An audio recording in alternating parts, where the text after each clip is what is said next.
गिबियावनो आंनि बे चेनेल नायगिरि रायजो राजा एफा बिदा फंबाय गासैखौबो आंनि गोसो गोरबोनिफ्राय अननाय आरो हामलायथिनायखौ बैसागुनि नामै जासिग्रोनाय थाबाय।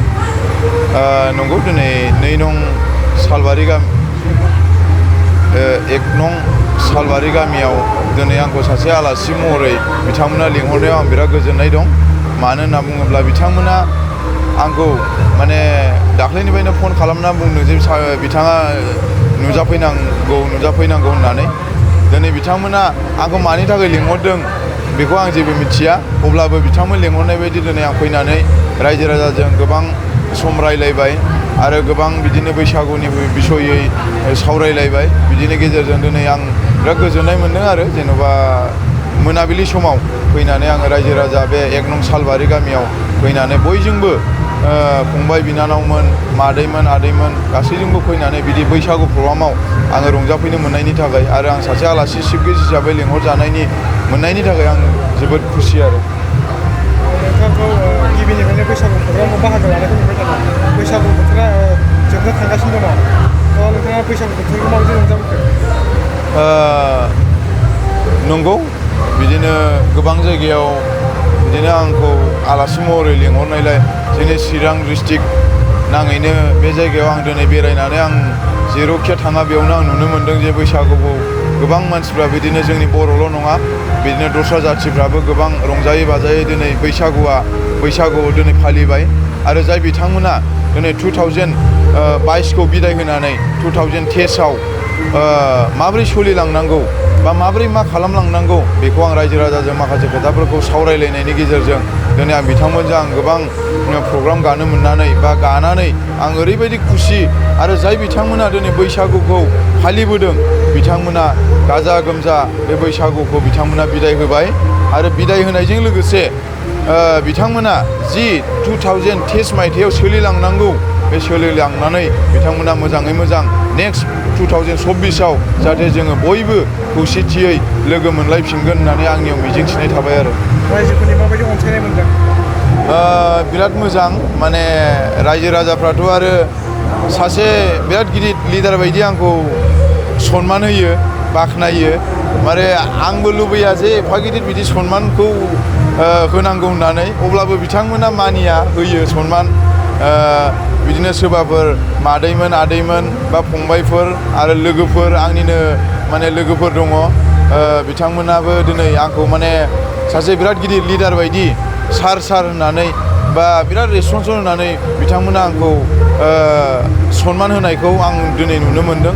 थिग बिदिनो आङो लुबैया जे गावखौ बिराद गिदिर सासे लिडार खालामजानो बा सानजानो। आंनि बेनोल' मोनसे खोथा, बयजोंबो जों मिलायनानै थानांगौ। मानसिया मानसिखा, मानसिया थैनानै थाङोब्ला बयबो बे मोनसे हाखरावनो आरो मोनसे जायगायावनो जों सावजागोन। बेखौ आं रायजो राजाजों आं गोबां रोखोमनि मानसिफोरजों आङो थानो मोननानै रंजानो मोननानै आं जोबोद खुसि आरो रायजो राजाफोरनि रेसपन्स मोननानै आं जोबोद खुसिबाव आरो। नोंथाङा दाब जायगायाव बिराद बिदिनो बैसागुआव नोंथाङा आलासि हिसाबै लिंहरबाय। दा बेनि गेजेराव नोंथाङा बे बोसोराव रंजालि बैसागु फालिनायाव माबायदि जाफुंसारनाय मोनदों? आं जोबोद मोजां मोनदों जे थांनाय बोसोराव आं एसे खममोन, बे बोसोराव खमाव गैयाबाबो आं 35थासो बायदि प्रग्राम गादों। बेयाव आं जेरावबो प्लास माने मोजां, बयजोंबो आङो मोजां सोमोन्दो लालायनानै दिनै आं सोलिबोनो मोनबाय।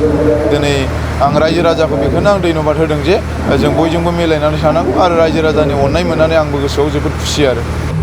बैसागु फेस्टिभेलखौ खुंनाया जों ओरैनो गामि खुंबाय थानाया गोबावसै आरो गुबुन गुबुन आलासिखौ लिंहरालासिनो गामिनि खुंबाय थायोमोन। देग्लायनि दा आलासि लिंहरबाय, जोङो आलासि मोननो हादों जिसुआ बिथांमोननि अननायजों। दा बिथाङाबो सफैबाय। दा जोङो बेखौ हारि धोरोम बर' हारिनिनो थाखाय जौगालांनायनि थाखाय खामानिखौ जोङो जाहाथे उन्दै गथ'फ्रा बेफोरबायदिनो मोनसे स्टेजाव गाखोनानै गिदिर गोलाव आरो मोसानो रोंलांथों होननानै जोङो बे प्रग्रामखौ बानायनाय जायो। आरो बेखौ माने क्लासिकेल सिस्टेमै नङाबाबो जोङो बर' हारिनिनो थुन बावजा खुगा फैनायजोंनो जोङो बर' हारिनि धोरोमखौ जोङो बर'नि नेरसोनखौ लाखिनो थाखाय बे बैसागु लांदां बैसागु जोङो फालिनाय जायो। दा बिनि थाखायनो जोङो बे फोरबोखौ जोंनि माखासे सेंग्राफोर, इयुथफोरखौ जोङो बोसोनथि होनानै जाहाथे इयुन गथ'फ्रा जोंनि हारि धोरोम नङालासे धोरोमबो थाङो धोरोम नङाबाबो जोङो बिभिन्न जोंनि गामियाव ख्रिस्टान हिन्दु गासिबो दङ दा बेखौ जोङो बयबो मोसानो थाखाय जोंनि बे फेस्टिभेलबो बैसागुखौ बानायनाय जादों आरो खुंफुंनाय जादों फुंनिफ्राय लानानै मोनायावसो खुंदों ना मोनायावबो खालामदों जोङो देग्लाय फुङाव प्राइज डिस्ट्रिबिउसनबो खालामनाय जायाखै फैगोन बोसोराव खालामनो नागिरदों दा जोङो दा मोनाबिलिनिफ्राय खुंनाय जादों देंखोगिरि हिसाबै सोर सोर देंखोगिरिखौ जोङो सन्जिब बसुमतारी आरो रन्जित बसुमतारीखौ लिंहरदों दा देंखोगिरि देग्लायनि बैसागु फोरबो फालिनायाव माबायदि जाफुंसारनाय बायदि मोनदों जों मोजां जाफुंसारनाय मोन्दों माने गोजोनै बयबो फैदों लैहोर आरो गामियावबो गामिनि मानसिफ्राबो गासिबो बोराय बुरि सेंग्रा सिख्ला गासिबो जांख्रिखांदों बैसागुखौ मोसानो थाखाय गोथार बैसागु फोरबोखौ फालिलांदों आरो जोङो गिबि खेब नङा बे सेकेन्ड खेब होनजायो जों सिगांबो खुंबोबाय नाथाय माखासे जाहोनाव मोजां साक्सेस बेफोरबायदि खुंनो हायाखैमोन दा देग्लाय साबसिन खुंनो हाबाय आरो जों नोंथांमोना बैसागु फालिनानै बैसागुखौ माबायदि गाजा गोमजा फालिनानै माबायदि गाब गोनां खालामनो हादों बेनि सायाव फोरमायनो हागोन जों दा जोंनि गामियाव जोङो डिसिप्लिन बैसागु फोरबो खालामनानै गासिबो गथ'फोरखौ फरायनाय सोलोंनाय आरो मोसानाय बिदिनो कम्पिटिसन बायदिसिनायावबो जोङो दैथायहरनो नाजागासिनो दङ दा बेफोरबायदिनो स्टेट बाय डिस्ट्रिक्टनिफ्राय स्टेटनिफ्राय इन्टारनेसनेल बेफोरबायदियाव दैथायहरनानै जोंनि जाहाथे बर' हारिखौ गोगोम जौगाथाय लाबोनो थाखाय जोङो बे बैसागु फांसनखौ खुंफुंनाय जादों बे फरायसालियाव दासान्दि इंराजि सानखान्थि फिजिक्स केमिस्ट्रि आयदानि थाखाय सा 7 फोरोंगिरिफोरनि गोनांथि जादों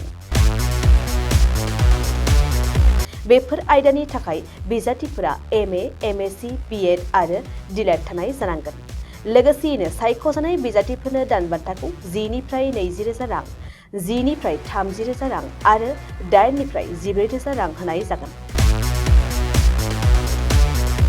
गोसोगोनां बिजाथिफोरा गुड शेफार्ड नेशनेल स्कुलनि नैबे मबाइल नम्बर 6000438282 आव WhatsAppनि गेजेरजों फोरमान बिलाइखौ दैथायहरनो हागोन नङाब्ला नैबे मबाइल नम्बर 7086283946 आव थोंजोङै कल खालामनानै सुलाद लानो हागोन बिजाथिफोरा गाव गावनि फोरमान बिलाइखौ थाबैनो दैथायहरनांगोन आरो फैगौ 9 एप्रिलाव बिजाथिफोरनि आनजाद जागोन